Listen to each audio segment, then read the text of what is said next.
সাব্বিরের দুর্দান্ত কামব্যাক, তুলে নিলেন দ্রুতগতির 50।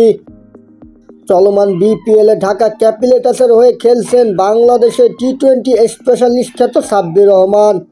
কিন্তু ঢাকার জার্সিতে শুরু 3 ম্যাচের একাদশে জায়গা হয়নি সাব্বিরের। কিন্তু চতুর্থ ম্যাচে একাদশের সুযোগ পেয়ে ব্যাট হাতে রাঙাতে পারেননি সাব্বির।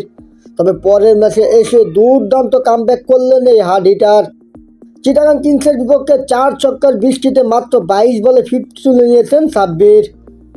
সাব্বিরের ব্যাট থেকে এমন একটি ইনিংস দেখার জন্য দীর্ঘদিনের অপেক্ষায় ছিলেন দেশের ক্রিকেট ভক্তরা। আর ভক্তদের মনের আশা মেটাতে আজ কোনো কমতি রাখেননি সাব্বির রহমান।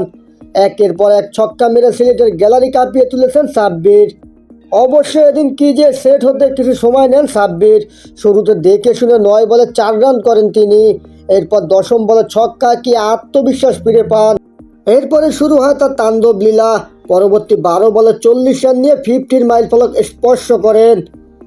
শুধু 50 হাঁকিয়ে ক্ষান্ত হননি সাব্বির। মাইলফলক পূরণের পর আরও তাণ্ডব লীলা চলতেই থাকে তার ব্যাট থেকে। ইনিংসের শেষ ওভার পর্যন্ত তিনি খেলেন। শেষ পর্যন্ত 33 বলে 82 রানে অপরাজিত ছিলেন সাব্বির রহমান।